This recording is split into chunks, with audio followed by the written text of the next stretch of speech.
Okay, Now we're recording. going. Check. Let's pull up the podcast notes. It's kind of funny how we say check, but then we're not actually able to check because we don't have a headphone jack.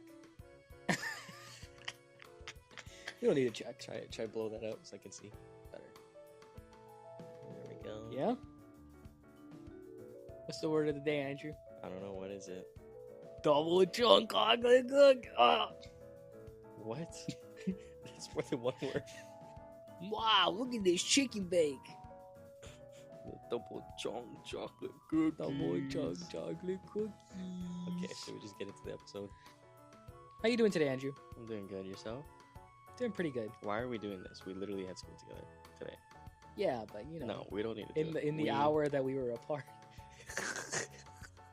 A lot can happen in an hour. Let's just hop straight into it. Anyways, welcome back, ladies and gentlemen, to the Lost and Found podcast, where if you are lost, then you have found the right podcast. I am your host, Anson. And I am the other one, Andrew. Hope everybody's having a good day today. This is episode 2 of the Lost and Found podcast. We are actually refilming. Yeah, or re-recording. Re-recording. And this episode will be called Lost Paths and Found Purpose. That is right. Today we'll be talking about a couple things. We'll be talking about growing opportunities in life and getting to sort of a better state, in your life. We're going to be talking about energy and sort of how you spend your time, and specifically how you spend your time helping others. We're going to talk about pushing beyond your limits. Yep. That one I'm excited to talk That about. one is a inspiration of Jordan Peterson. Really? The famous psychologist that's been popping up on a lot of podcasts lately.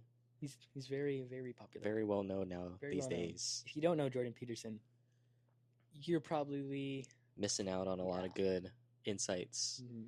And then we also have another motivational kind of thing by Ink Johnson. If you don't know who that is, that's also a pretty staple person that used to play football.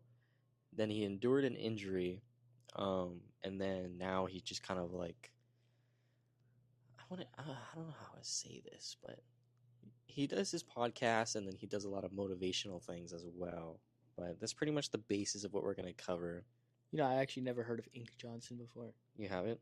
No. Oh, I really thought you have. I haven't. Oh, But well, speaking of... You can look into that. Speaking of that Ink Johnson quote we're going to be talking about later today, if you guys haven't already seen it, that post is up on our Instagram, the Lost and Found Pod Instagram. It is. Shameless plug. Go follow the Lost and Found Pod Instagram. Not just because it's for the podcast, but we post a lot of other content that doesn't make it onto the podcast.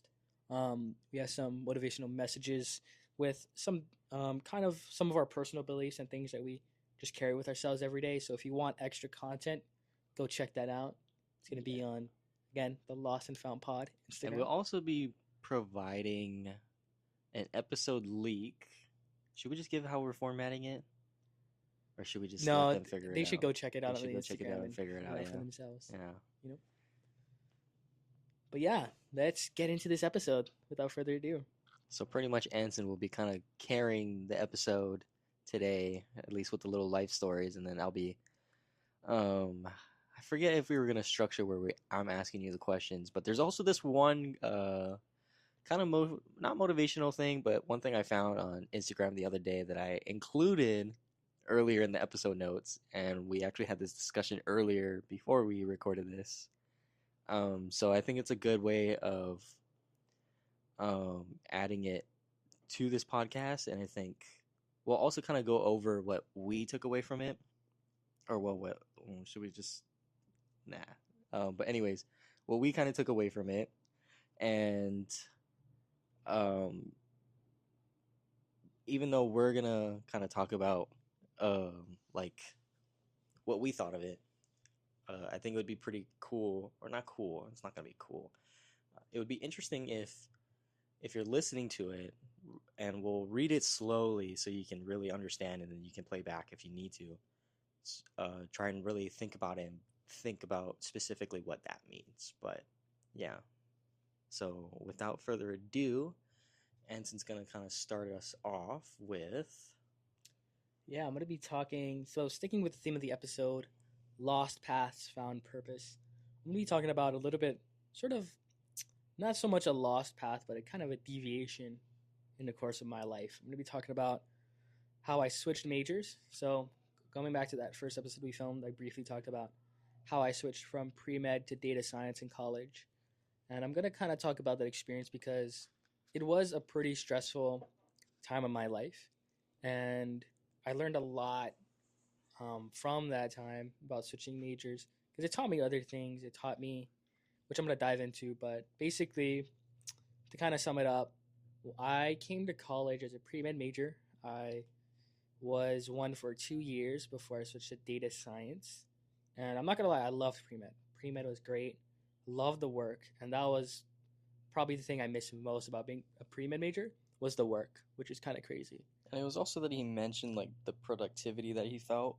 Yeah. I think with Yeah. the program within data science, it's very easy to kind of slack off. That is true. Because, And like it happened to him previously, and it's now happening to me in my last semester. But like, I'm also in that transition period where I'm ready to leave. you're in that super senior status where you're just trying to get out. Okay, but let's not mention that. No, but yeah, I miss the work of pre med because you had to be on top of everything and you had to be locked in. Because if you took your foot off the gas pedal even for a second, you would fall behind pretty quickly. So I miss that aspect of needing to be on top of everything. And it reminds me of this quote that I actually read while in pre med. I was actually reading a book. It was called The Heart of Darkness by Joseph Conrad. It's a great book. It's pretty short too, but in the book, one of the characters essentially says, "I don't like work. No man does, but I like what's in the work, the chance to find yourself." And it's kind of that quote really stood out to me because it's true. No man likes work. Like I don't like work, but the opportunity to find yourself in the work, and that's what I found myself in pre med because it really challenged me. Like, okay, can I juggle the workload of being a pre med student with Mhm. the work of the other classes on top of other life priorities like Yep. going to work, right? Going to the gym. Like when you have all of that on your plate, and I'm sure Andrew, you can relate to this, but you really test yourself and be like, do I have the discipline? Do I have the dedication to kind of keep the ship together, so to speak, and keep going? Yeah, for sure. Or are you just gonna like kind of struggle through it or fall off? Or let yourself drown. Or let kind of yourself thing. drown. Yeah, exactly. And it's also something that we'll kind of talk about later with going back to that Jordan Peterson thing, but I'll let Anson continue. Yeah, so I enjoyed pre med, but at some point I found myself not feeling at home in the program because it was a very competitive program. And although people are very nice, at some point you're kind of competing against each other. You 'Cause have you're- to. You have to you have- compete because like at the end of the day, there's gonna be a point in time where you have to apply for med school. Exactly. Um, jobs. If you open up your own practice, like these are the future things. But currently, when in that state, it's still competitive, right? Very competitive. Because you're competing against maybe I don't know how it works exactly, but like you could be competing against other students in being able to obtain like a letter of rec. Yep. If you're closer with a professor for a grad program. You're also competing test. You're basically competing with test scores. It's not even like it's like like athletics related. It's literally test scores, or maybe it's like like the NFL Combine, right? It's like all numbers. right. It's all number games, kind of thing too. But yeah, Yeah. Yeah, and that competitive aspect of it, it didn't sit right with me and I didn't feel at home at the program at all. I only really had one friend in the pre-med program and he's still in it, props to him, but I could not stay there. I needed something different. And that was probably one of the most stressful decisions I've ever had to make in college was switching majors because I was already 2 years in, so I was pretty deep into my college career at this point. Yep. And if I wanted to switch, that was pretty much my last opportunity.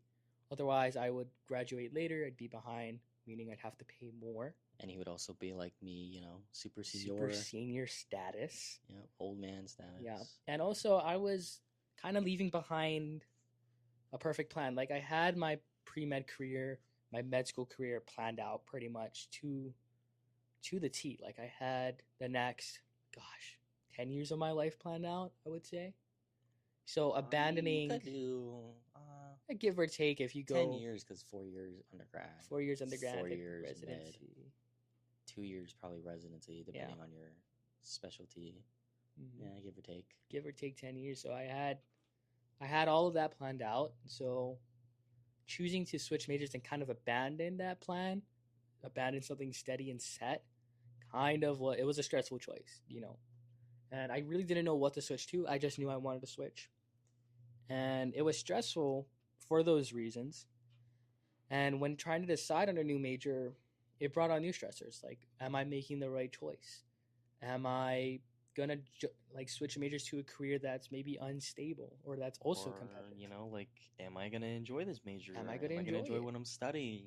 Exactly. Is this really the kind of career field that I want to go in? You know, there's all these things Exactly. that you really have to think about and consider, Mhm. you know, before you're making your final move. But and the thing about answering all those questions is you really don't know until And you you will actually do never it. know. Yeah, You know, the future's uncertainty, or the exactly. future is filled with uncertainty. Mhm. You know, and you have to focus on what choices you have that you can make ahead of you and what you want to do in that Exactly. present life. You know, Yeah. because so Mhm. often, sorry, I'm cutting you off already. Go But ahead. like Go ahead. so Finish your thought. often, you know, we're thinking about the future. Like most of our life, we're always planning ahead, you know, and so rare do we have the opportunity to just stay in the present, you know. And these are conversations that we both have, you know, probably with other people as well, and including each other. But it's so true, you know, if you think about it, look at your calendar. You're planning your future already. Um, you know, what's the next? And you know, we're always, I think within this generation, I think Anson can also probably agree with this too, is that even in college, you're taught, even from high school, from a young age, you're taught to have your life set, have a plan, stick to that plan, achieve that plan. You know, not so many individuals these days that, you know, they don't tell you, you know, just live in the present, live in the moment, enjoy the now, because that way later when you look back at it, it's like I can at least say I made those choices with a mind thinking that I can say, or with a mind thinking that I can look back and say, wow, I really did all those things, you know? And I'll let Anson continue back on his story. But I just wanted to point that out, you know, we're always, even a lot of people will agree until you really sit down, and people who would disagree probably just don't think about it, but you're really thinking about your future too much, or you're going to be thinking about your future so much that you forget about what's going on now. Yeah, 100% agree with that. And that was the point I'm actually getting to is that I was so focused on like the future. I was focused on will this work out? What's it going to be like, right? And I was focusing so much on the big picture. And it wasn't until that I focused on living in the present and kind of zooming back in and focusing on what was right in front of me and what I could control. So it was probably the fall semester. I think it was the fall semester of my sophomore year that I kind of was like, you know what? Okay, forget about the major switch, forget about planning.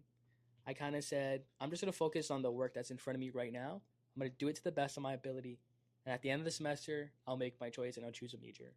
And so that's what I did. I focused on my work, made sure to ace all my classes. And by the end of it, the answer about what I should switch to came to me naturally, you know. And I was talking to a friend and I was like, hey man, I'm thinking about switching to business. And another friend who overheard the conversation stopped me and said, no, no, no, no, buddy, don't switch to business. Switch to data science. And I had no idea what data science was. And they basically tried to explain it to me. I didn't understand it. I went to my advisor. He explained it to me. I didn't understand it. Andrew Yeah. explained it to me. I didn't understand it. And it's also like at the time I didn't know how to explain He it. didn't know how to explain Now it. I do. Yeah. Like if some like I'll explain it like I'm explaining it to a kindergartner, you know? It's not like I'm explaining it to Yeah. a even when like if there's like a highly like intelligent individual, like I'm gonna speak to you like you're a kindergartner. Like, yeah, kindergarten. Yeah.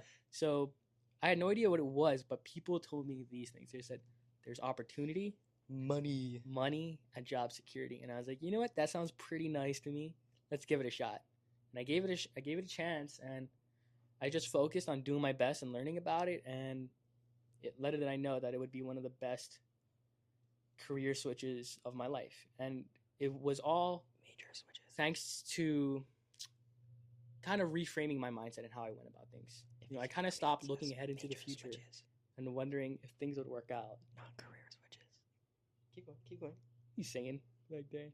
I whispered, and I'm like, If you can hear me, he meant major switches, not career switches. Oh, I mean, technically it's a career switch. no, it's not. Technically, It's a major switch. I mean, a It's not a major career switch. switch. My bad. It's But not a anyways, job. yeah, one of the best decisions that I think I ever made, and it was changing my mindset and not focusing on the big picture, just kind of zooming in, focusing on what I could control in the moment. So going back to that, so yeah, And keep in mind, people, I'm pretty sure whoever's listening to this, and you're in college, like you have bound to have thought of switching your major once. Like if you're that kind of person that stayed in your major, like good for you, give you props. But like, for the people that have switched, like I've switched many times, and people who actually know me personally, in college, they know how many like major identity, I don't know, I would say major identity crisis, but like in terms of what I wanted to do with my life, because I was really the kind of person that had to experience it to see and be fulfill my curiosity in terms of what I wanted to do. yeah, So yeah, he's not the only one in that boat. yeah. And I think the best way I could sum it up, there's a quote from Ryan Holiday's book, The Obstacle is the Way, where he says, "Stop wasting time thinking about the monsters that may or may not be up ahead. Focus on the moment." And I remember reading that quote, and that stood out to me so much after I switched majors, because that's exactly what I did. I stopped worrying about all those monsters up ahead. Like, is this the right switch? Is it going to work out? And I just kind of focused on the moment right in front of me, and I took it like day by day, step by step, and everything worked out, because in the end, everything works out. You just got to trust that things will. Yeah, for sure. Yeah. Should we start moving into the next thing? Yeah. So this is where we want to get your guys' thoughts on this. So Because yeah, we sort of have sort of different interpretations of what this. Okay, no, quote Anson means. did not know what it meant. He Yeah. asked me about it. I completely forgot about it. I scraped it from Instagram, and I thought it was interesting to add. Scraped it from Instagram. Okay, whatever. That's funny. Or That's data scavenged. science I talk right scavenged there. for it. Anyways, it goes like this. Or should I It's- read it? I'll read You want to read it? I'll Okay. read it. And then you can read. And then what you we can found out. explain. No, what- you can explain I'll it. read it. You'll explain what your thoughts is, and then I'll do it. So the quote, it goes like this: "You don't get an optional day. Nothing's optional when nothing's barely in." So I want you to think about it, okay, before I like kind of give my thoughts Put it in on the comments of this podcast what you guys think. Or you can just think about it for a few Or you can seconds. just think about it. Should Or we you just put it give in a the few comments. seconds? Maybe we should just like let this perks of living in Neville Beach, right? That's the EQs. Listen, get some free EQs, free sounds. But maybe we'll put like some like we'll just mute this for a little bit. Like we'll stay quiet for maybe like I don't know, maybe like No, 30 we're not. seconds. Just let you. You think guys about can it. pause if you want to. Or think pause about it. Yeah, pause. Think about it. So Andrew, what does this mean? You don't get an optional day. Nothing's optional when nothing's barely in. So earlier on the way home, before we like recorded this, we kind of came up with the interpretation that you don't wake up and have like an option to like obviously you wake up and you have an option to choose, right? But you don't get like an optional day. Like, oh, I just butchered it, huh? I just butchered it. It's okay. It's hard because it's like when you're barely in something, there's just nothing's option, or there's like a lot of options. But like when you're fully immersed in something, it's just you're solely focused on that one thing, right? And okay, now yeah, I'm getting back onto it. So as long as you're fully immersing yourself, being present and really, like if there's something like a particular activity or something you're very passionate about, there's no other option, because that's what you are Because really, that's all the time you have. yeah, that's all the time you have. Like for us, like, this podcast, for example, Mhm. we don't really have any other options. We're just choosing to do this podcast because we're fully in it, but if we were barely in it, there's so many other things we could do, and that doesn't like also account for like, let's say for myself, like I'm a gym rat, you know. Granted, if I get injured, like currently right now, um, I'm not fully in it, so I have other options, You have other Okay, options. yeah, I actually got it. Earlier I could not get You it. Now didn't get it. I got it. I sort of get it, sort of don't get it. But on the way, I asked the all-knowing, almighty ChatGPT. I asked it what it thought, and so this is what I asked it. I gave it the quote. I asked it what it meant. It gave me an answer. I still didn't understand it, so I told it to explain it to me like a fifth grader. And this is what it said. It said, "It means that when you don't have a lot to work with, like time, choices, or resources, nothing really feels like a choice. You have to do everything because you barely have enough time to get by. So even if something is supposed to be optional, it doesn't feel like it because you don't have the extra room to pick or choose." Which is pretty much what Andrew just said. Just a little bit more Just a little, all over the place and complicated. yeah, it's a little fleshed out differently. Because I got put on the spot again. Yeah, but we wanna get your guys' opinions on this. Do you agree with this, or do you I have wouldn't a say if you different agree with it, but I think it's like, how do you interpret it? How do you interpret it? Because like this right here, right? Like Yeah. you don't get an optional day. Nothing's optional and nothing's barely in. Like it's so broad, but I like it Mm-hmm. because it's like, how do you interpret it? Yeah. How do you implement this in your life? Yeah. What are factors that contribute to this? Is there something that you have a lot of, like, there's something that you say like you really like or you want to do, but are you really in it, or are you barely in it? Okay, I see.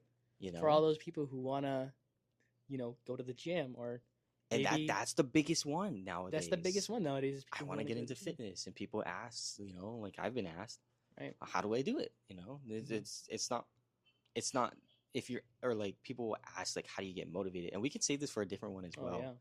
yeah. But like just this last example, and then we'll kind of move on because we don't want to dive too much into it. But if you're asking somebody how to get motivated, you just don't want it bad enough. Yeah. And I Because recently texted a friend last night, about this stuff because he was like, oh yeah, like last semester, like I was so focused. He was so in on, his occupation, like his career, that, he didn't want it bad enough to continue focusing on, his fitness journey. Right. And that's just like one prime example of this, growing, this opportunity to grow. But with that being said, I'll let Anson also, we'll dive into another kind of like, I wouldn't say topic, but another kind of like similar. something similar. Mhm. Should I just go ahead and read it then? Yeah, go ahead and read it. So his one that he came up with, or thought of, and I kind of like altered the last part, was, we all wake up with the choice. Everybody wakes up with the choice, and we have the choice to either be better or be mediocre, And so the question is, what do you choose? Exactly. And it literally relates back to what we just covered, right? Yeah. It's like you wake up today, what do you want to be? Who do you want to be? Exactly. That's the questions that you ask yourself every day. Do I want to be a better person than I was yesterday, or do I want to be the same old, same old? Same old, complacent, Yep. mediocre, so to speak. But this is something that I thought of not too long ago, probably a couple months ago. Wrote down in my journal, and I was thinking about myself, really. I was doing some self-reflection, and I kind of wasn't happy with where I was in my life. I was feeling pretty weak. I was feeling mediocre, and I was doing a lot of thinking, and I realized I was like, we are all the same. When we wake up in the morning, everybody's the same. Everybody wakes up the same because we wake up with the choice to be better, or we can choose to be complacent. The way I like to see it is, you can wake up and open your eyes and live, or you can keep them shut closed and kind of and wander just around wander. aimlessly. Yep. You know?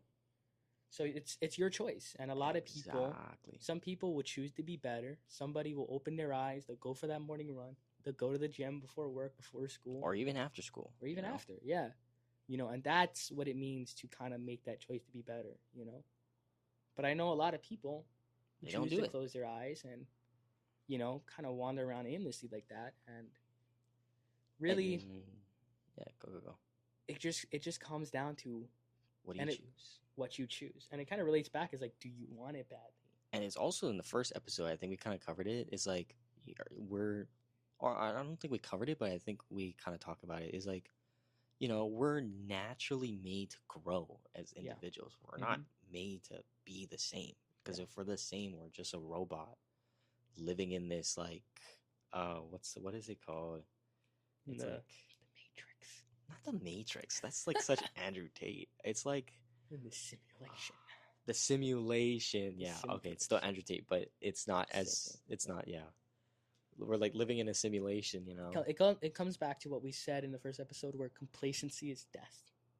Yeah, and it also relates back to Anson's story about switching majors too. Mhm. Like he analyzed what he was thinking about, what he wanted to do, in that given moment, and he chose to. I mean, I don't know. You just chose to expand your Just chose wings and fly. to go somewhere completely new. Yeah. Yeah, because I'm gonna be honest. When I searched to data science, I found out there was computer science and programming. Oh, I was scared because I did it. I did programming in high school and I failed it miserably. Okay, that's high school, but we're in college. Failed it. Like it was bad. Like I was like, well, let's see how this goes. Yeah, for Yeah. sure. But the kind of next topic we want to get into, it's pretty similar to what we've been talking about. So you can choose to open your eyes and be better, or you can kind of wander around aimlessly with your eyes closed. And a lot of people, you encounter them a lot. We all have friends who kind of say that they want to be better, who say they want to do all these things, who ask how do we get the motivation to do these things, right? And it's always just it's just asking that question. It's not necessarily thinking about it and doing it. Right. Taking action. Taking action. Yes, exactly. We think about it, but how often do we take action? Exactly. And it goes back to thinking about the future. Mhm. Almost more than half of those things don't even happen. Yeah. So why worry? But in this case, when we're in the present, what action can I take now? Yeah. You know, Jocko Willink said, "The solution to most of life's problems is action." That's so true. Yep. That is so true. And for those people who kind of are looking for that motivation, you can help them all you want. You can pour into their cup all this time, all this energy, all this attention, all this advice. But unless they take what you're giving them and take action and do something tangible with it, you're just overflowing their cup with all of this wealth of knowledge, and it's just going nowhere though. And keep in mind, people, we're trying to relate this back to just finding that purpose, finding what purpose are you trying to achieve, go for, what stars are you trying to reach or grab, this isn't like, we're not necessarily, like Lost Paths was, finding what you're wanting to do in life. And that's just the example of switching majors, is figuring out what you want to do. And, even going back to that topic as well, like people will graduate with a major that they think that they're going to go achieve, but, their career says otherwise, or their calling in life is different. Yeah. Their call to action is not what they expected, but, they enjoy what they do. Exactly. And, some of those careers as well pour into people's cups, and, and the only reason why I'm saying this is because I can think of somebody in the back of my mind right now. They're always pouring into other people's cups, and at the end of the day, their cup is drained. Like the video we watched on this, right? Is there's people who will unselfishly give to others so much that they only have like 1 or 2 drops left in their cup at the end of the day.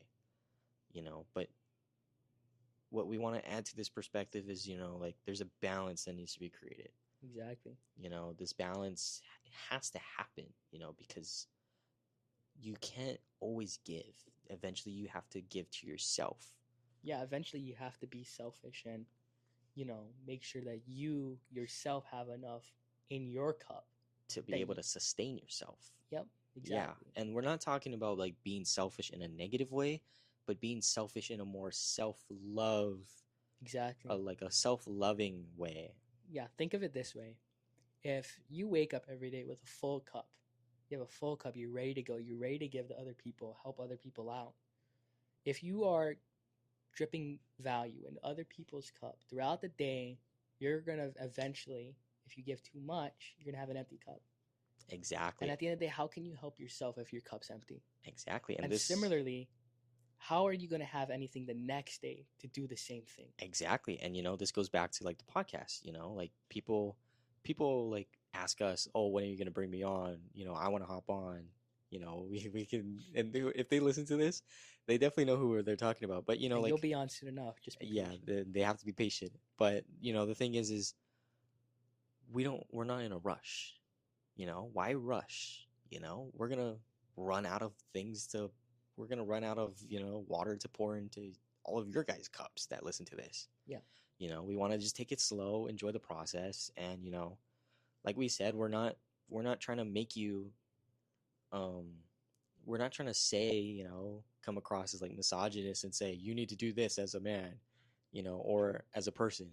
We want you to add this or not add this. We don't want you to add it, but we want you to take these things that we're talking about, put it into perspective, think about it, reflect on it, even if it relates to you, and add that to your life again, right? Because going back to the first episode, and if any of you guys had went on our IG and the sneak peek, and I even said this too, like we're here to add substance, and we want you to, like I said Add again, another perspective. and add another perspective, and that just kind of like goes back with this, pouring into your guys' cups.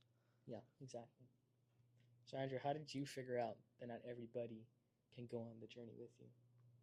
So to answer this question, I learned this, I would say maybe by my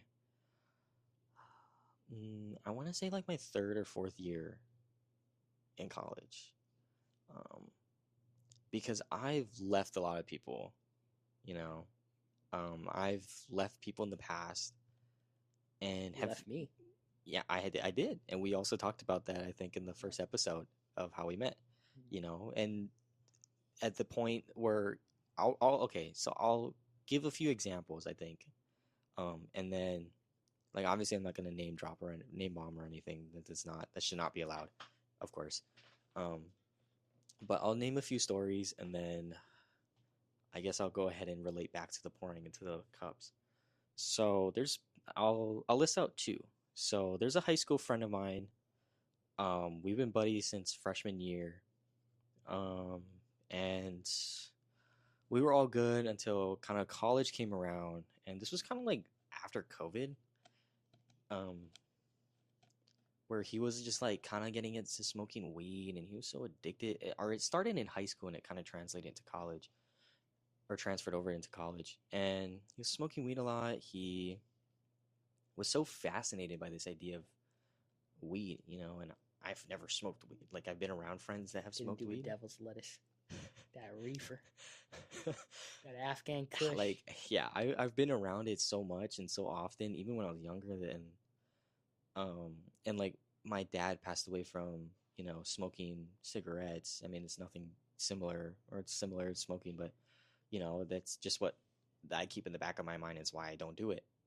I've been tempted, but I've fought it and never gave in. And especially because, like, most of the people that did know me knew, like, I was not gonna give in. Like, I had that. I had I wouldn't say the discipline, but I had a very good what's the word? It's like, not determination. It's like like just put the mic closer. Yeah, there you go. It's like, it's not peer pressures. I didn't give in to peer Oh, pressures. I see. Yeah. So where was I at? Yeah, so he was into weed and all this stuff, and then after the weed, he like was so lazy. I would say it's laziness. Just kind of like because of the weed, and he just didn't want to go out, and he kind of like started developing like anxiety and all these Oh, I things. And see. I would always continue. I used to always be the one that would ask, do you want to hang out? Do you want to go do something? Because like, like get out of your house. Right. Like we said, live the day, Go live. live, so that when you look back at it, you can say, wow, you know, Did a lot with my life. yeah, get it on. And at that point, that's when I realized like, no, this is not for me. Like you're gonna be like this. Like I can't have you in my life. It's like you're walking up a mountain and you're pulling this weight, Yeah. like Yeah. you're pulling a plate. Hmm. And at what point, you get tired of pulling that weight. Your body's so sore and it's like, no, I gotta let you go. Hmm. That's one example. I was trying to pour my cup so much into this person that I had to stop. I had to be selfish, and it's not selfish in a necessarily bad way, but it prohibits me from growing. Yeah, it does, and it also can prohibit you from pouring into other people's cups. Exactly. Because you have people you love, friends you love, and when you're pouring so much into one person, everybody else gets neglected. Exactly. And like from that opportunity, I was able to tell myself, it's time to change, because I always kept going back and I didn't know why. And I said that it's enough is enough. you know that's when I got involved in our like activities office. I just said, oh shoot, I'm gonna just do it. I got asked to apply and I applied, and the rest has been history, and it's where I'm at today because of that choice I made. And here I am today. Like I still leave people in the past, but I pour it into other people's cups as well. you know Another recent story I guess would say is in terms of job applications and whatnot. You know, I always saw this person as like a big sister. You know, definitely was career driven and whatnot. And at a certain point, I had to. I'll keep this one short, but at a certain point, when you hear so much negativity from this one person, all you really expect is negative responses. And there's a balance between being straightforward. I feel like it's gonna pick up that sound, but it's alright. Oh. But at a certain point, you have to realize or not realize, but you have to kind of assess the situation. Assessing the situation in terms of, is this person really benefiting me, or are they just going to continue to be the same? And for me, I seen them as they're just going to always continue to be the same, and they're not going to change their mindset or grow from this experience. So I should have told my mom not to do anything with the blender. We could pause here. Nah, it's okay. We'll keep it in. Is that the blender? It's a blender, yeah. This is gonna sound great on the podcast. I guess. Hopefully it doesn't pick up.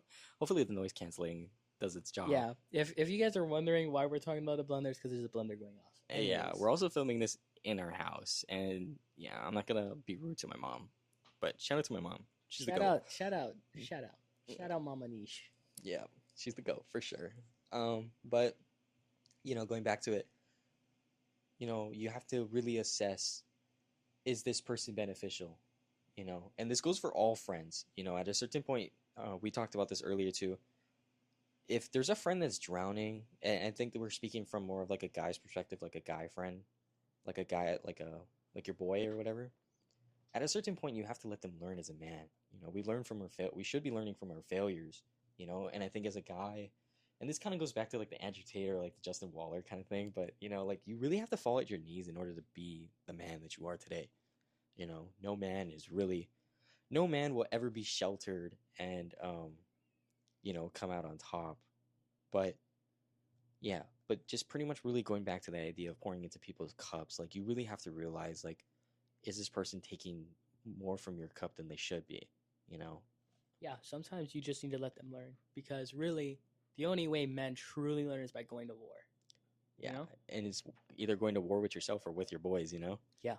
But then it also kind of translates into the question of, how do you set that boundary for yourself in terms of letting others go? And this really goes back to the term self-love. There was this quote. I can't directly quote this. It was by Teddy Swims. It was really good. He kind of just basically says like a reflection of how other people treat you. Yeah, I might mess this up, people, but if you can find it, it's really good. It's just kind of like how others people or can't speak today.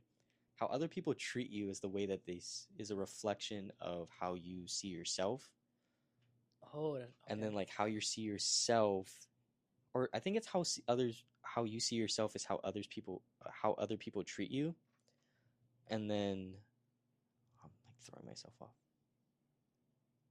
It sounds like you're on the right track. I'm kind of getting there. I think it's how you see yourself is how other people treat you, and then how you treat others is a reflection of how you see How you want to be treated. how you want to be treated. Yeah. Yeah. Yeah. That Okay, sounds right. that sounds right. Oh my gosh, this is It's a good quote. second time. That's a good quote. Yeah, it's how you see yourself is how other people will treat you. How you treat others. No, I just messed it up. I think it's how you treat others is how you see yourself. And then how other people treat you is how you. Oh, shoot. I'm done. I'm done. No, next topic. We'll cut that. That will No, cut. we'll leave it. Just leave it. Really? Just leave it. It's authentic. I'm gonna cut it. No, you're not cutting I'm it. gonna cut it. No. But how do you set that boundary for yourself in terms of letting others go?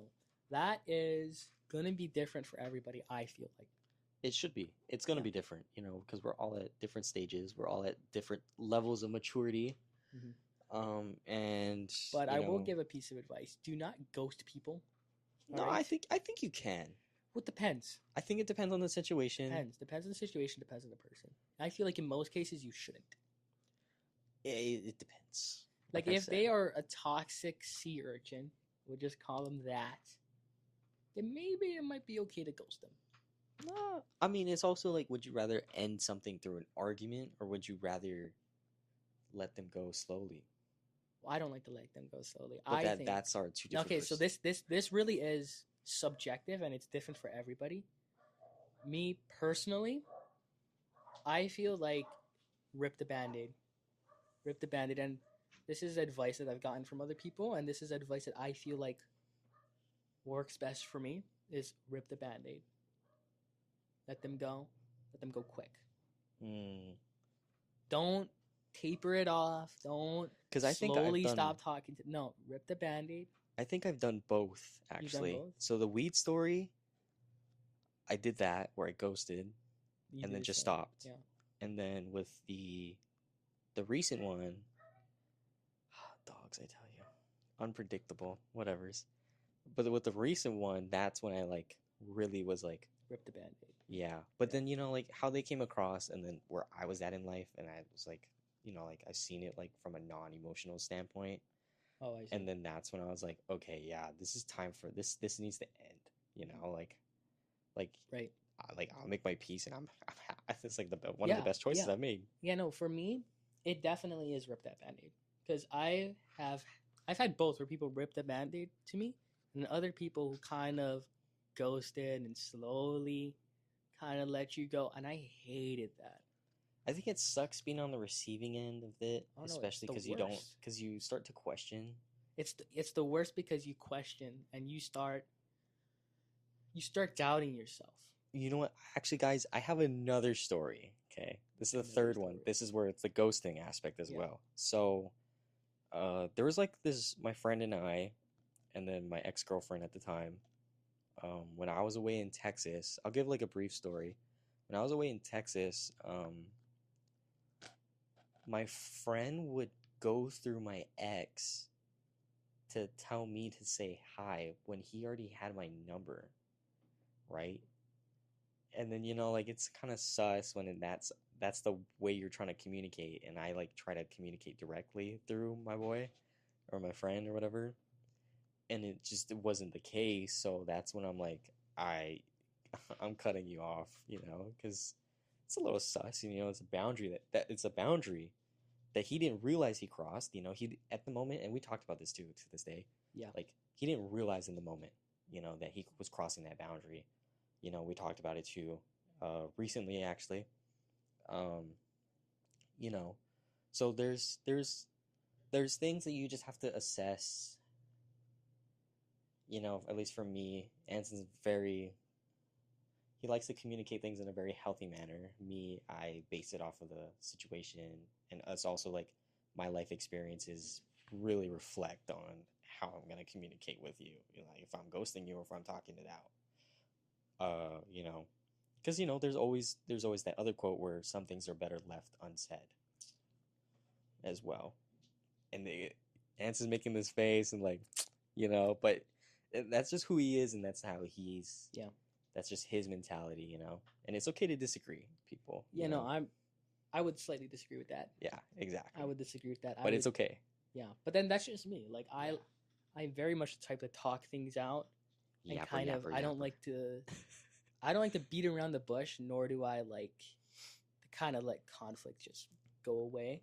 I'm like, no, we're Yeah. gonna address that and we're gonna talk this through. And going back to it too, right? It's like, it's also not conflict if, let's say, like, at least for me, like, I know, like, I got some anger issues, bro. Low key. It's low key. You pissed me off. Anson's seen this already. It's already happened this semester. We're not gonna talk about it, but it's how I, part of its trauma, part of its past experiences, right? And that's something that I need to heal from as well. And I've definitely gotten better from it. And that's something that goes back into finding that purpose of how do you like finding that purpose in your life where how do you address these things, what's the purpose behind that. But yeah, I think we can kind of like transition. I think it was a lot of substance, I think. Yeah. And I think adding those three stories really, like, it's three different perspectives, right? Three different perspectives, three different ways to go about it. Exactly. Like two of them was ghosting, and one of it, or letting go slowly, is what it was. Ghosting as well. Okay. And okay. It's getting Anson on his nerves. Well, okay, I'm gonna say this. So there is somebody in my life who has never given me bad advice, ever. Trust this guy a lot. He's a good family friend. And whenever I am in need of advice and I need like a really valuable opinion, I go to this guy. Mm-hmm. And he's told me, rip the Band-Aid, rip it off. But recently, he has told me that in some situations, in some circumstances, it's okay to let go slowly. And it's also not. It's not. It's depend. Like we said, it depends on the situation. Yeah. It's depends not. on situation. Depends on the person. For me, rip it. But like with these two people, and I've talked out with them, they actually appreciated the fact that I didn't address it. Because they've grown from that experience, and both of them literally tell me, Andrew, I wish I learned earlier. I wish I knew that earlier. But it's okay, because in that moment you didn't think that. Yeah. That's like God telling you, I'm gonna put you on this path. But I hope you find later in life, find what the purpose of this was, what valuable lesson you learned from that. And I think because like I said, like, and I'm not afraid to say it so openly, like when my dad passed away, right? Like that kind of just creates like this, and especially being an only child in a 2-person household, right? And I'm being super vulnerable right now, but it's okay. It creates this I'm not gonna say it's stigma, but when you grow up, you really have to get your stuff together fast. I see what you're saying. Like, you grow up so fast, and I struggled with maturity because I was so responsibility driven, 4.0 kid growing up, had to be grades. I participated in a lot of sports, and I really contribute a lot of this to my mom for being able to allow me to do it, and she never made it feel like she never really made it feel like I was like missing out on another parent, because she didn't remarry or anything. And I know I'm kind of like straying off the path here, but it's really just kind of allowed me to find that purpose. No, that's a different one, Anson. We'll get into it. But it's allowed me to find that new, a different purpose along the way, and it's really just what's allowed me to get to where I'm at today. Um, but with that being said, I think we're kind of going a little too deep, and we can also save some of those topics for later. We're just gonna go into this Jordan Peterson thing that I found was pushing beyond your limits when you're young, specifically when you're in your 20s. That's really interesting because when I read that in the notes for this episode, pushing beyond your limits when you're young, first thing that I thought of was push past your limits right here, right now. Have you seen that? Black Clover. No. Captain Yami, shout out. If you know, you know. So I guess I'll ask. I mean, I have the answer for me for what it's supposed to mean or what Jordan Peterson covers, but I'll ask Anson this. How does this help you find new purpose, or what do you think it does to help you find new purpose? Pushing beyond your limits when you're young? Yeah. Specifically in your 20s. I feel like when you're in your 20s, when you're young like that, that is the formative years of your life. Right? This is when you have the most energy. You should have the most drive. You should be ambitious. Exactly. You should be living your life like there's no tomorrow. Yep. Oh, certain extent, yeah. To an extent, I think now more than ever is when you should strive for excellence. In all that you do, strive for excellence. Yes. Because there's so much life to live when you're this young, and your body and your mind. This is peak physical and mental condition. And this time, there will never be a better time to live life than right now. Like as you grow older, your bones start to hurt, your joints start to hurt, your mind starts to go. You know, when you're young, you should never be like, oh, I'm gonna go pursue this tomorrow. I'm gonna go pursue this in a couple years. It's like, no, go after it right now, because as you get older, with every year that gets added on to your life, your mind is slipping. And just think about it. Let's say you're gonna go pursue. I want to go work out. We'll go back to the working out thing. Okay, I'll do it tomorrow. I'll do it next week. It's like, no, every day you're getting older. You're not going to be able. Actually, that's a bad example. Let's choose another example. I think the easier, more simple example, right, is, you're not going to be 21 again. You're not going to be 21. You're not going to be 21 in 5 days again. Yeah. You're not going to be 21 in half a year. Yep, exactly. There's a great quote from Marcus Aurelius in his book Meditations, where he's talking about how can you be sure that when you are older that your mind is going to be there, that your body's still going to support you to do the things that you always wanted to do. Exactly. It's not guaranteed. By the time you're 30 and you start saying, dang, I wish I did this, it's too late. It's too late. If you have a family by then, too late. It's too late. You got responsibilities, you got to figure out how to make that happen if you want to do it. Yeah. You just got a little bit more, I'm not going to say baggage, but you got more things to carry with you. Yeah, and like I said, there is never going to be a better time to do pretty much anything than right now. Exactly, when you're young. Yeah. Because when you get older, you have more responsibilities, more things to take care of, Less energy. Less energy, maybe less time. Yeah. So, yeah.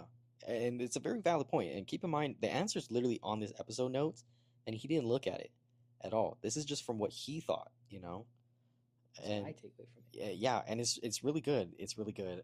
But when Jordan Peterson goes ahead and answers this question, it's so that you can see how much you're able to handle. You use it as a tool to assess your limits to see whether or not you can push beyond that limit.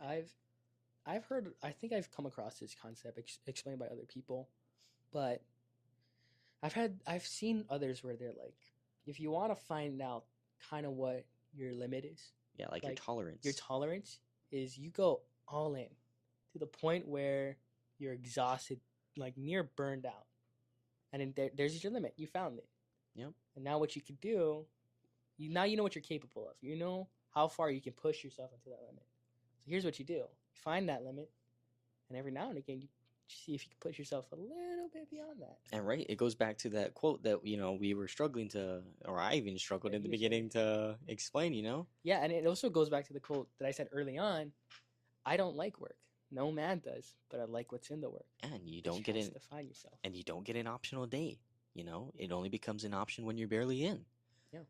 and to be honest, we didn't even think about how it relates back till now, which is pretty cool. Yeah, this is It's cool. yeah. Talk about it, and then you can kind of yeah. You get the idea. Mhm. But yeah, it's really just using it as a tool just to really see what you can handle, what your tolerance is, and if we relate it back to maybe like our life, it's like for me at least, double major. I work 32 to 40 hours a week. Um, I'm also taking a master's class. I take care of my mom. She recently just had surgery again, but this time it's to remove her hardware, and that's not something I, willingly added. It's just something that had to happen. We added this podcast. Yeah. I go to the gym 5 days a week. What else do I do? That's pretty much it. Mhm.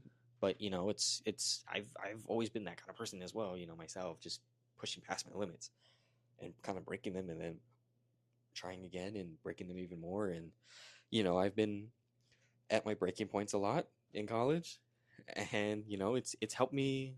It's helped me get to where I'm at right now. Maybe like a couple years ago, I could say relationship. Now it's like that's like a less added stress that I don't have to worry about for now. But Yep. it's something I'm looking forward for the future. Yeah, 100% agree, and that's something that I've more recently in my life have been trying to do. Like if you guys go check out the Instagram, you can go check out my post about excellence. The motto in everything you do, strive for excellence. That's like my motto in life. That's something I'll carry with me to the grave, and it's actually something that my dad told me when I was really young. He always told me, strive for excellence in all that you do. Yep. And that's something that especially recently has really stood out to me as he's getting older now and his health is not so great.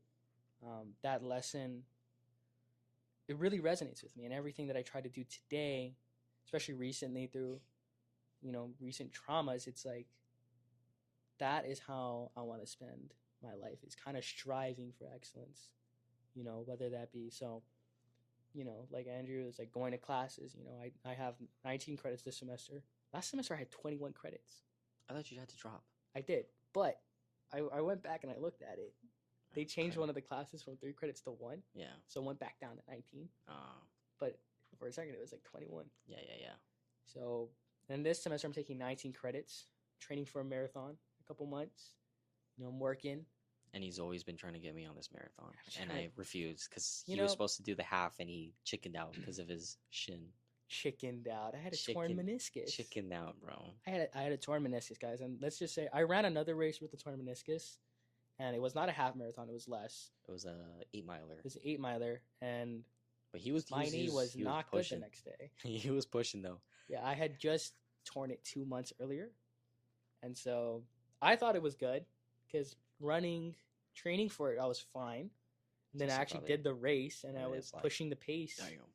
Yeah, I was. I for the first 3 miles, it was like a 7-minute pace, And then he. and then that fourth slowly mile went hit back. me, and I was like, Jesus, And then I passed it, and I've never seen him again. that was insane. And I felt so good after too. Oh, you must have felt great, mate. Yeah, It you was must a- have felt Yeah, real it was a good. 10-minute pace, mate.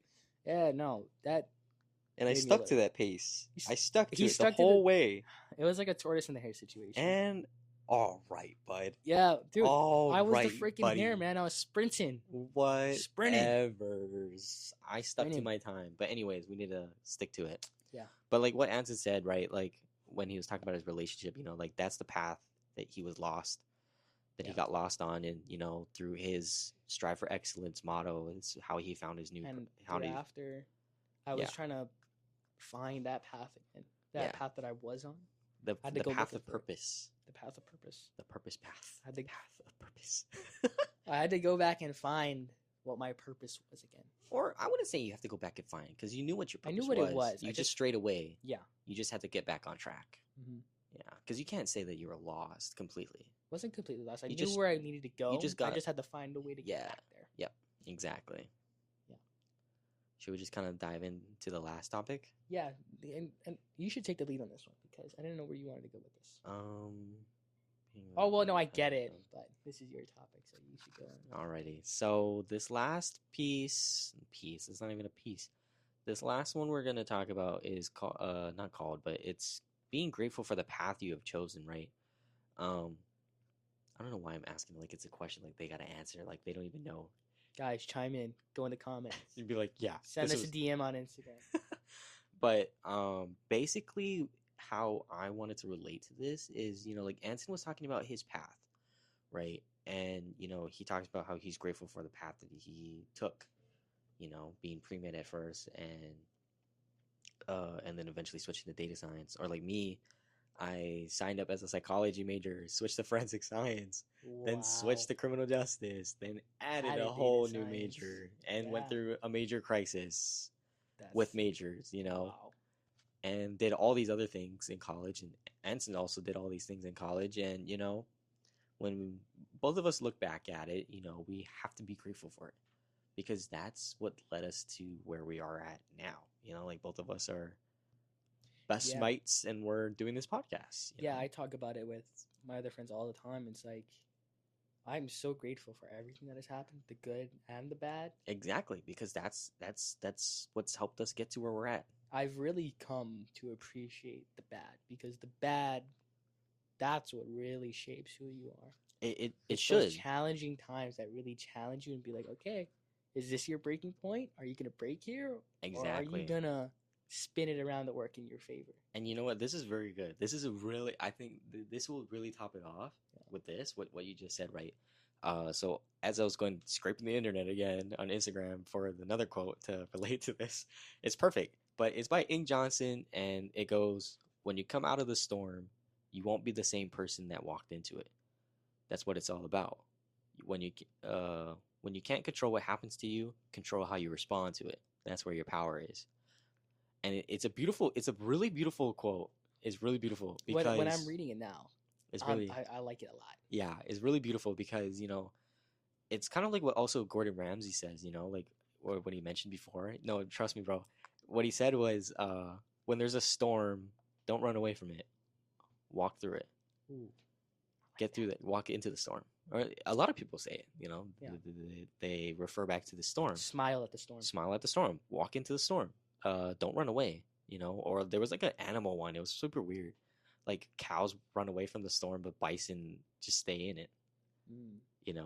Who are you gonna be, the cow or the bison? I don't even know what you said. You can talk, right? I think it's gonna pick up. Oh, never mind. But going back to just being grateful, right? And walking through the storm. And I love this quote. It's very stoic. It is. It kind of is. Especially the part when you can't control what happens to you, control how you respond to it. That is one of the basis, like the core themes of stoicism is accepting the things that you cannot control and then doing what you can. And yep. Yep. It's also a common thing. And going back to what Anson said on shoot, kind of messed up my thought process, but it's okay. When bad things happen to you, that's really where you grow, right? And just kind of going back at that specific kind of detail there is that how both of us have responded to it is what's led us to where we're at now. It's also kind of going back to, if you don't heal that trauma, if you don't put in the work, if you don't control how you respond to it, you're going to pass it on to the next person. You're going to pour that trauma into other people's cup, and you're leading people to the wrong path. You're taking them away from the path that they were on, and, you're leading them down whatever road you're taking them.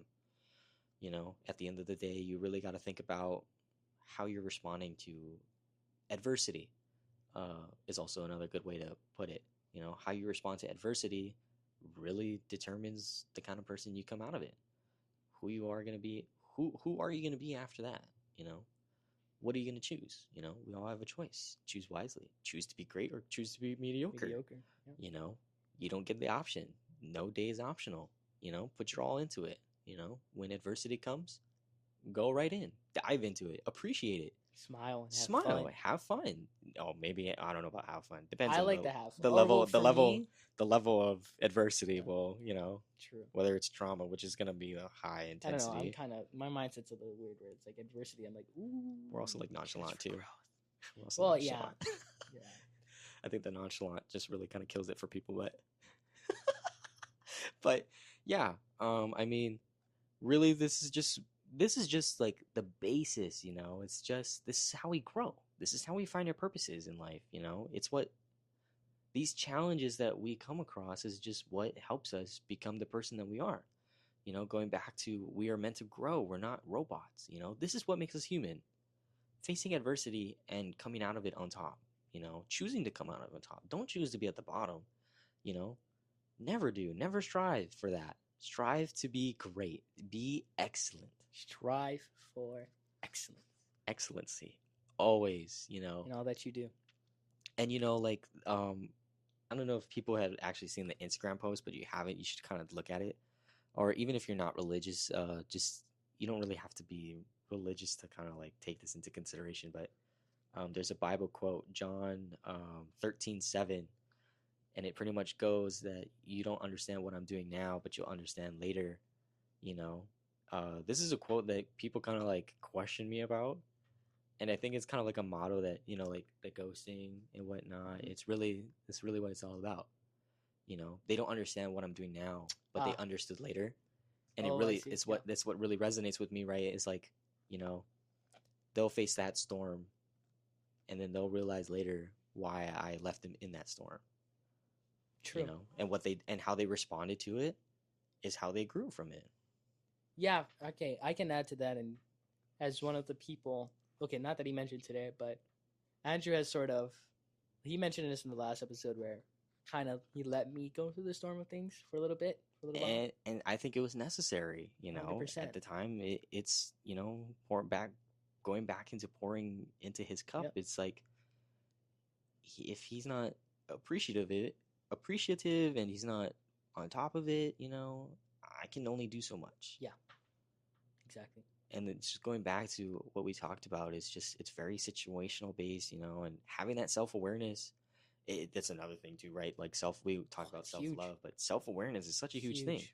You know, that's why. Sorry, let me finish this No, up and this then is I'll go. huge, Yeah, huge, biggest wall ever. It's gonna be huge.